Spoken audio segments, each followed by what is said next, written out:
Oi pessoal, professora Nathalie, mais uma vez com vocês, para a gente falar um pouquinho dos conteúdos de ciências da semana.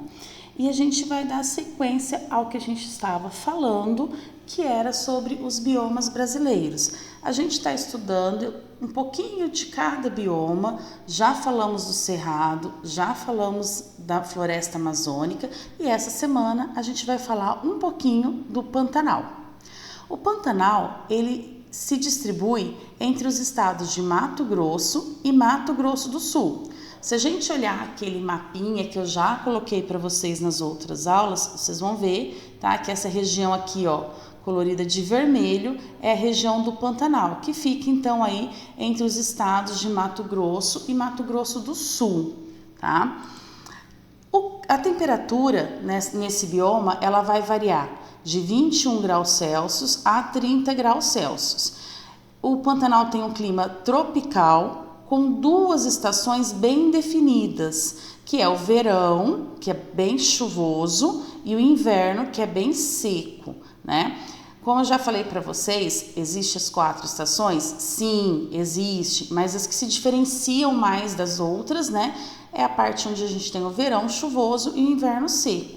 Essa divisão das estações, ela vai estar mais relacionada com o regime das chuvas, com as quantidades de chuvas, do que com as variações de temperatura do bioma, né? E a gente vai perceber então que existe 3 divisões aí.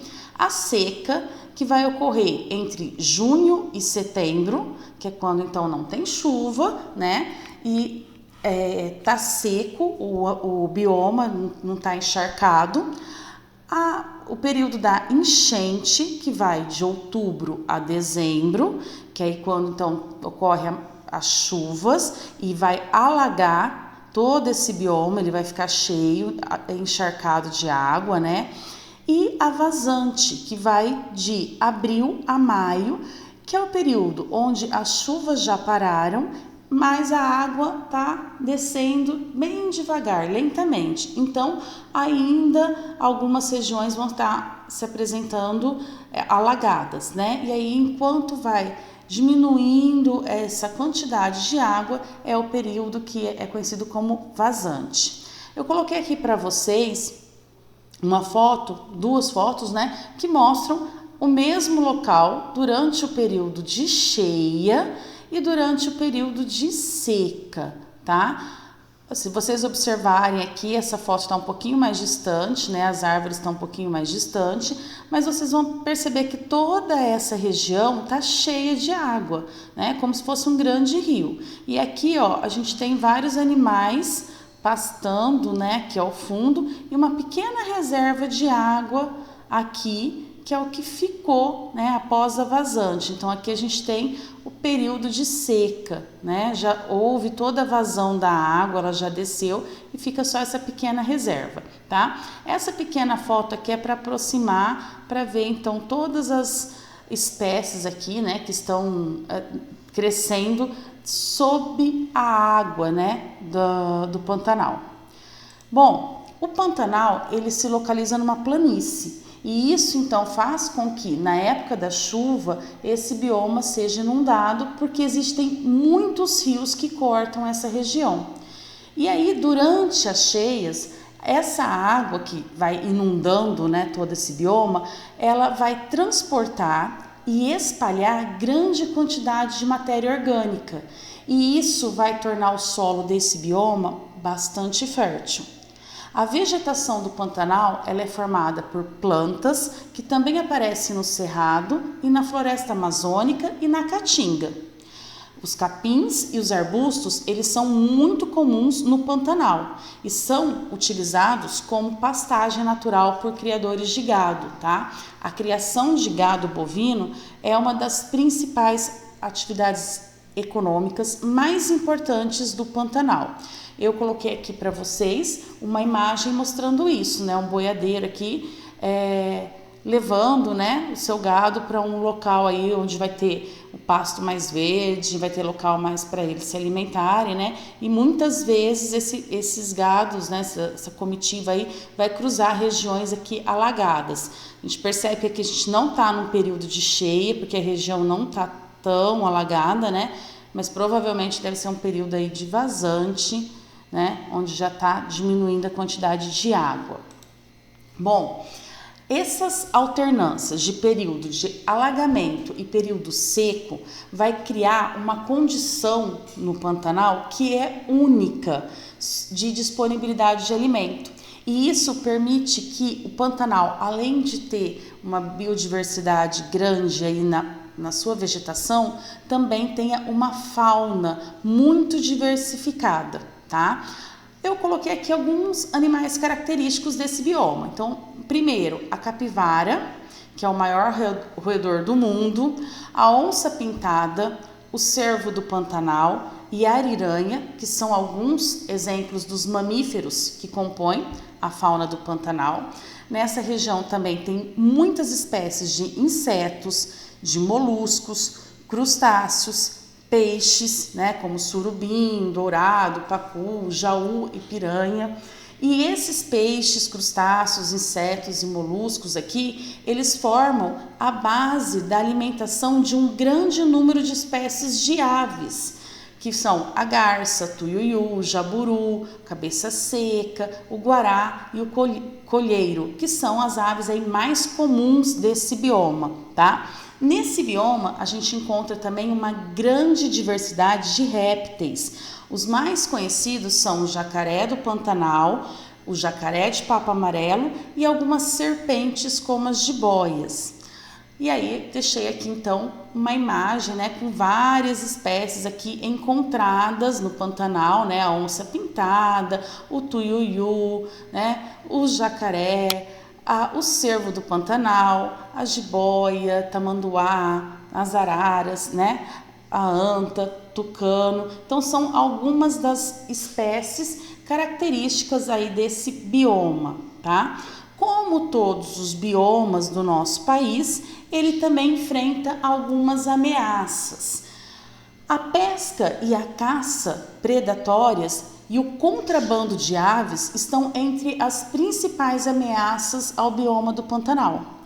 A captura do peixe, na época em que ele está se reproduzindo, vai reduzir muito a capacidade desses animais de gerar descendente. E isso coloca essas espécies em risco de extinção, porque ela é capturada antes de conseguir se reproduzir.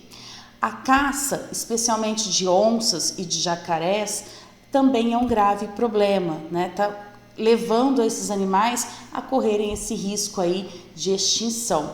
E aí, outro problema é que esses animais são pressionados aí devido ao aumento de áreas destinadas à pecuária, à criação de gados, e aí as onças, elas vão tendo que se alimentar do gado, porque a parte do bioma onde ela vivia e do alimento natural dela é perdido aí por conta desse aumento da pecuária. E aí, por ela matar para se alimentar do gado, ela acaba sendo morta por fazendeiros. Então aí aumenta o problema com a caça desses animais, tá? As aves, elas são animais muito frágeis e elas acabam não resistindo ao transporte que é feito pelos contrabandistas, que são algo muito cruel, que eles colocam muitos pássaros em um local muito pequeno, né, para poder tentar e passar desapercebido e não ser pego pela polícia ambiental. Isso faz com que esses contrabandistas peguem um grande número de indivíduos para que apenas alguns cheguem vivos ao destino. Então a gente tem uma grande quantidade de animais que são capturados e acabam morrendo, nem chegam vivos ao destino, e os que chegam, né, por serem contrabandeados, são vendidos aí no mercado negro de animais, né?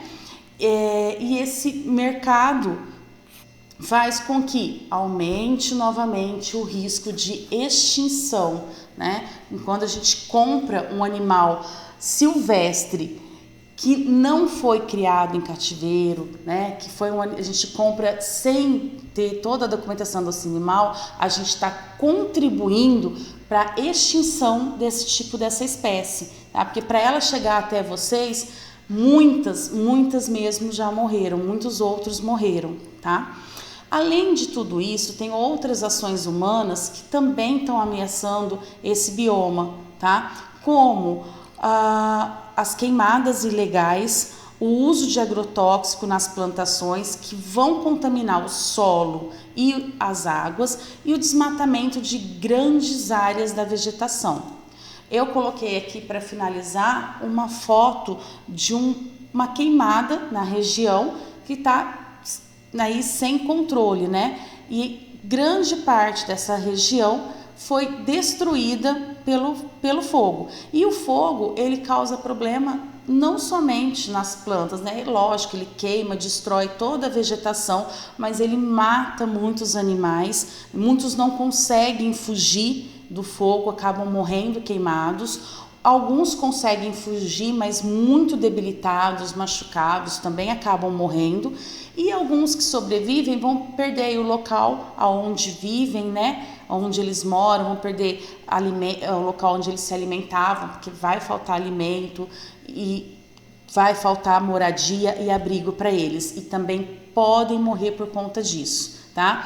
E aí fica mais uma vez aqui, para finalizar a aula, o meu recadinho que a gente tem que começar a cuidar mais do nosso meio ambiente e dos biomas do nosso país, né? Não somente de um bioma em especial, mas de todos os biomas, né? E isso não cabe a só as pessoas que estão aí nos governos, né? Cabe a nós, a todo mundo, ao pequeno gesto de cuidar aí do meio ambiente na nossa cidade.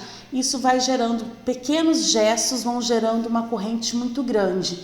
E aí a gente começa a pensar com mais carinho no nosso meio ambiente, e preservar o meio ambiente é preservar a vida, inclusive a nossa, tá, gente?